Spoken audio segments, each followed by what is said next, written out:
নমস্কার বন্ধুরা, অনেকেই হিয়ারিং এর খবর জানতে চেয়েছেন। এসআইআর এর কি খবর হলো, ভোটার তালিকা সংশোধনের কাজ কতদূর এগোলো। 27শে ডিসেম্বর শনিবার থেকে ফাইনাল রাউন্ডের খেলা শুরু হচ্ছে, এটুকু বলাই যায়। 32 লক্ষ ভোটারকে হিয়ারিং এর জন্য নোটিশ পাঠানো হয়েছে। এই 32 লক্ষ কারা?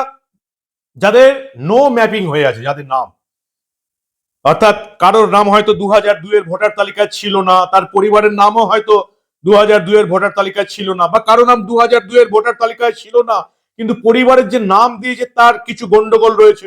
এমন 32 লক্ষ যারা নো ম্যাপিং হয়ে গেছেন, তাদের জন্য শনিবার 27শে ডিসেম্বর হিয়ারিং শুরু হচ্ছে। আজকে যে জন্য এই প্রতিবেদনটা করা, এই 32 লক্ষ মানুষের মধ্যে যারা হিয়ারিং এ যাবেন, যদি একবার ভুয়ো সার্টিফিকেট দেন, 1 বছরের জেল। ছবি তোলা থাকবে মাইক্রো অবজারভারের সঙ্গে। 1 বছরের জেল, কেউ আটকাতে পারবে না। সরকারি চাকরি করলে সরকারি চাকরি যাবে, বেসরকারি চাকরি করলেও বেসরকারি চাকরি যাবে। বলবো সবটা আপনাদের।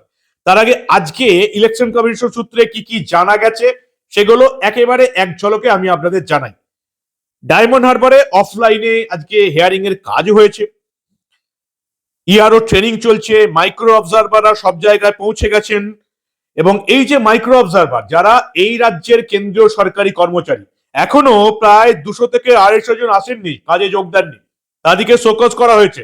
48 ঘন্টার মধ্যে যদি এই কেন্দ্রীয় সরকারের কর্মচারীরা কাজে যোগ না দেন, তারা সাসপেন্ড হয়ে যাবেন। তাদের সরকারি কর্মচারী, কেন্দ্রীয় সরকারের কর্মচারী, এই 268 জন, তাদের চাকরি নিয়ে টানাটানি পড়ে যাবে তারা যদি কাজে না আসেন। কেন্দ্রীয় সরকারি কর্মচারীরা বলছেন তৃণমূলের তরফ থেকে শাসানি আসছে যে তোমরা এই কাজ করবে না, কিন্তু কেন্দ্রীয় নির্বাচন কমিশন বলছে এই 268 জন যাদের নাম রয়েছে, শোকজ করা হয়েছে, 48 ঘন্টার মধ্যে কাজে যোগদান না করলে তারা সাসপেন্ড হয়ে যাবেন। পরবর্তীতে কাজে কিন্তু ক্ষতি হয়ে যাবে, সরকারি চাকরি নিয়ে টানাটানি পড়ে যাবে। 294টা বিধানসভা আসন, 11টা করে সেন্টার খোলা হচ্ছে। এই প্রত্যেকটা বিধানসভায় 11টা করে সেন্টার, এবং এর মধ্যে হিয়ারিং প্রসেস শুরু হবে সকাল 10:30 11টার মধ্যে। হিয়ারিং এর কাজ শুরু হয়ে যাবে, যত আগে যেতে পারবেন তত তাড়াতাড়ি হয়ে যাবে। রাত্রে প্রায় 8টা অব্দি কাজ চলবে, কাজের উপর ডিপেন্ড করে। যেখানে বেশি লোককে হিয়ারিং এ ডাকা হয়েছে, রাত 8টা অব্দি কাজ হবে। কলকাতায় 121টা হিয়ারিং সেন্টার হবে, প্রত্যেক জেলাতে হিয়ারিং সেন্টারের কথা জানিয়ে দেওয়া হয়েছে। এবং ঝাড়গ্রামে যেমন দেখতে পাচ্ছি দুপুর 1টার পর হিয়ারিং হবে। প্রত্যেকটা অ্যাসেম্বলিতে 11টা করে ভেন্যু থাকবে। এবার আসি আসল প্রসঙ্গে, যে জন্য এই প্রতিবেদনটা করা। 32 লক্ষ, 30 থেকে 32 লক্ষ মানুষকে হিয়ারিং এ ডাকা হয়েছে। তারা ডকুমেন্ট নিয়ে যাবেন। সিসিটিভি থাকবে কি থাকবে না এখনো ফাইনাল সিদ্ধান্ত হয়নি, সিসিটিভি আছে কি নেই, কি থাকবে না। হয়তো পরবর্তীকালে সিসিটিভি লাগতেও পারে, কিন্তু যাদেরকে হিয়ারিং এ ডাকা হয়েছে প্রত্যেকের ছবি তোলা হবে। ওখানে যারা মাইক্রো অবজারভার থাকবে তাদের সঙ্গে এই ভোটার যাদেরকে ডাকা হয়েছে হিয়ারিং এ, তাদের ছবি উঠবে। তারা কি কি ডকুমেন্ট জমা দিচ্ছে সেই ছবি থাকবে। যদি সঙ্গে সঙ্গে ধরা পড়েন, বা 1 সপ্তাহ পরেও যদি ধরা পড়েন যে আপনি জাল ডকুমেন্ট দিয়েছেন, তাহলে এই রিপ্রেজেন্টেশন অফ পিপলস অ্যাক্ট 1950 31 নম্বর যে ধারা রয়েছে, তাতে বেআইনি ডকুমেন্ট দিলেই 1 বছর থেকে 3 বছরের জেল। খুব পরিষ্কার কথা। আপনি কালকেও ধরা পড়তে পারেন, 7 দিন পরেও ধরা পড়তে পারেন, 1 মাস 1 বছর পরেও ধরা পড়তে পারেন। চাকরি নিয়ে টানাটানি হয়ে যাবে। যারা সরকারি চাকরি করেন, যারা বেসরকারি চাকরি করেন, তাদের চাকরিও থাকবে না। 1 থেকে 3 বছরের জেল ধরা পড়লেই, খুব পরিষ্কার কথা। এবং এর মধ্যে যারা বিদেশি আছেন, মানে বাংলাদেশি নাগরিক বা রোহিঙ্গা নাগরিক, তারা যে ফলস সার্টিফিকেট নিয়ে যাবেন, খুব সাবধান। 5 লক্ষ টাকা জরিমানা, 5 বছরের জেল ধরা পড়লেই, কেউ আটকাতে পারবে না। অতএব ফলস সার্টিফিকেট নিয়ে যাবেন না।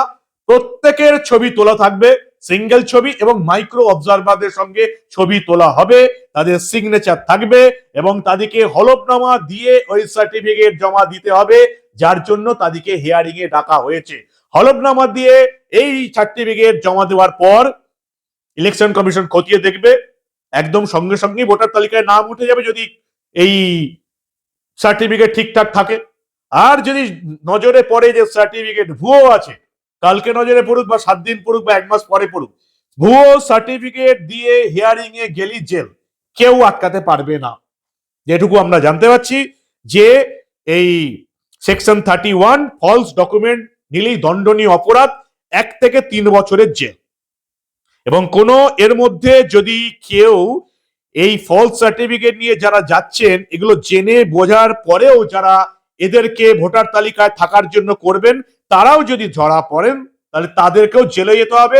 সরকারি চাকরি করেন বেশিরভাগ বিএলও বা এইআরও ইআরও মাইক্রো অবজারভার, তারাও জেলে যাবে। অতএব খুব সাবধান থাকবেন। যারা প্রশাসনের তরফ থেকে থাকছেন, নির্বাচন কমিশনের তরফ থেকে থাকছেন, তারাও সাবধান থাকবেন। যদি জেনে বুঝে ভুল করেন, গাফিলতি করেন, কাউকে ভোটার তালিকায় নাম তুলে দেন, জেলে যাবেন। আর যারা হিয়ারিং এ যাচ্ছেন 32 লক্ষ মানুষ, তারাও সাবধানে যাবেন। ডকুমেন্ট যদি জাল হয় জেলে যাবেন, কেউ আটকাতে পারবে না। আর আপনারা যদি চাকরি করেন, বিশেষ করে সরকারি চাকরি, তাহলে তো গেল, টানাটানি পড়ে যাবে। 20 লক্ষ মানুষকেই নোটিশ দেওয়া হয়েছে এবং আপনারা জানেন এই চলতি মাসের 16 তারিখে খসড়া ভোটার তালিকা প্রকাশ করা হয়েছিল। দুটো তালিকা প্রকাশ করা হয়েছিল। কাদের নাম খসড়া ভোটার তালিকায় থাকছে, কোন 58,20,000 নাম বাদ যাচ্ছে, দুটো তালিকায় প্রকাশ্য। কোন রকম উস্কানিমূলক মন্তব্য বা প্ররোচনায় কাজ দেবেন না। সেই উস্কানিমূলক মন্তব্যটা যদি আপনার রাজ্যের মুখ্যমন্ত্রী মমতা বন্দ্যোপাধ্যায় করে, তাহলেও কান দেবেন না, ডাহা মিথ্যা কথা বলছেন। ইলেকশন কমিশন প্রত্যেকটা ভোটারকে পার্সোনালি নজর দেবে। কারো নাম খসড়া ভোটের তালিকায় চলে গেছে বা এই একেবারে বাদ চলে গেছে, 58 লক্ষে বাদ চলে গেছে, কিন্তু আপনি জীবিত আছেন বা এই রাজ্যের ভোটার, এই দেশের নাগরিক, কারোর নাম বাদ যাবে না। পার্সোনাল ভাবে এক একজন অভিযোগ জানাতে পারবেন, এক একজনের অভিযোগ খতিয়ে দেখা হবে।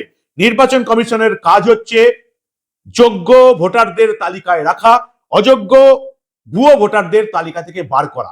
এর বাইরে নির্বাচন কমিশনের কোনো কাজ নেই। আপনারা ইতিমধ্যে শুনেছেন যে বিভিন্ন বিজেপি শাসিত রাজ্যেও লক্ষ লক্ষ নাম বাদ চলে গেছে। উত্তরপ্রদেশে 75 লক্ষ নাম বাদ চলে গেছে এবং অন্যান্য ভাবে ডিএমকে শাসিত তামিলনাড়ুতেও 1 কোটি নাম বাদ চলে গেছে। নির্বাচন কমিশন নিজের কাজটা করছে, প্রত্যেককে পার্সোনালি নজর দেবে। আপনারা নিজের ভোটার তালিকা দেখুন। যদি ভারতীয় হন, বেঁচে থাকেন, এই রাজ্যে পড়াশোনা করেছেন, জন্মগ্রহণ করেছেন, পড়াশোনা করেছেন, কারোর নাম বাদ যাবে না, নিশ্চিত থাকুন। এবং এই জানানো হয়েছে প্রত্যেককে, যে বারবার যেটা জানানো হচ্ছে প্রত্যেককে, যে বিধানসভাগত ভাবে কিন্তু শুনানি হবে। প্রত্যেকটা বিধানসভায় 11টা করে এরকম সেন্টার থাকার কথা এবং সেখানে প্রত্যেকটা জায়গায় মাইক্রো অবজারভার থাকার কথা। 2002 এর ম্যাপিং এ যাদের নাম নেই তাদেরকে শুনানিতে ডাকা হচ্ছে।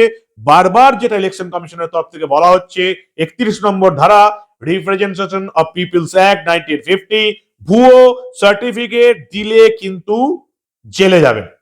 ওবিসি নিয়ে একটা মামলা হয়েছিল যে মমতা বন্দ্যোপাধ্যায় সরকারের আমলে সব ওবিসি সার্টিফিকেট তো কোর্ট বাতিল করে দিয়েছে, সবটাই চুরি।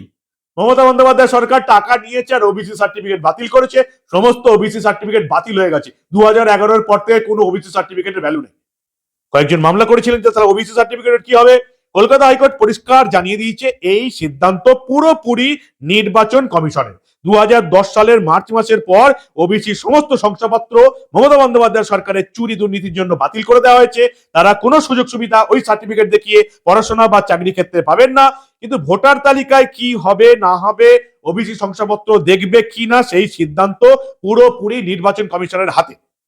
বিচারপতি কৃষ্ণা রাও পরিষ্কার জানিয়েছেন এই আগামী 7 দিনের মধ্যে উপযুক্ত কারণ দেখিয়ে 2010 মার্চ মাসের পর প্রদত্ত ওবিসি শংসাপত্র গ্রহণযোগ্য কিনা তার সিদ্ধান্ত জানাবে নির্বাচন কমিশন। পুরোপুরি নির্বাচন কমিশনের হাতে এই সিদ্ধান্ত দিয়ে দিয়েছে কলকাতা হাইকোর্ট। এবং ওবিসি যে সার্টিফিকেট, সেটা হাইকোর্টের রায়ে পরিষ্কারভাবে নির্বাচন কমিশনের উপর নির্ভর করছে যে বাতিল সার্টিফিকেট গুলো নির্বাচন কমিশন আদৌ দেখবে কিনা। বা আধার কার্ড, যেটা নাগরিকত্বের কোনো প্রমাণ নয়, সেক্ষেত্রেও সমস্ত রকম সিদ্ধান্ত কিন্তু নির্বাচন কমিশনের হাতে। কিন্তু আজকের দিনে সবচেয়ে যেটা বড় খবর, 32 লক্ষ মানুষকে 27 ডিসেম্বর শনিবার থেকে শুনানি শুরু হচ্ছে। কেউ যদি ফলস সার্টিফিকেট দেখান, কেউ যদি ভুয়ো সার্টিফিকেট দেখান, জালি সার্টিফিকেট দেখান, প্রত্যেকের ছবি থাকবে, নিজের ছবি থাকবে, মাইক্রো অবজারভার সঙ্গে ছবি থাকবে। যে কোনো দিন ধরা পড়লে জেলে যাবেন। এটাই হচ্ছে আজকে রাতের সবচেয়ে বড় খবর। ফাইনাল রাউন্ড শুরু হচ্ছে শনিবার 27 ডিসেম্বর থেকে। দেখুন, ফাইনাল রাউন্ডের খেলার পর ফাইনাল রাউন্ডের প্রথম রাউন্ড 32 লক্ষকে ডাকা হলো। দ্বিতীয় রাউন্ড 1,36,00,000 নাম আছে। এর মধ্যে বিএলও কিছু ঠিক করবে। অন্তত 1,25,30,00,000 কাছাকাছি লোককে ডাকা হবে, এমনটাই হচ্ছে মনে করা হচ্ছে। এখন এই খেলার পর রেজাল্ট 14 ফেব্রুয়ারি 2026। সেদিন আপনারা জানতে পারবেন এই রাজ্যে কত ভুয়ো ভোটার বাদ গেল। আমি যেটা গত 3 মাস ধরে বলে এসেছি, 1 কোটির বেশি যদি ভুয়ো ভোটার বাদ যায় তাহলে জানবেন এই রাজ্যে এসআইআর ঠিকঠাক হলো। 1 কোটির আশেপাশে গেলে জানবেন ওকে ঠিক আছে, কিন্তু তার নিচে যদি হয় তাহলে জানতে হবে যে একেবারে ঠিকঠাক হলো না। কি বলবেন আপনারা? আপনাদের মূল্যবান এবং গুরুত্বপূর্ণ মতামত জানান দা নিউজ বাংলার কমেন্ট সেকশনে। দেখতে থাকুন দা নিউজ বাংলা। আমরা আবার এই রাজ্যে ঘটে যাওয়া এমন অনেক ঘটনা, বিশেষ করে এই ভোটার তালিকা সংশোধন নিয়ে অনেক ঘটনাই চেপে রাখতে দেব না।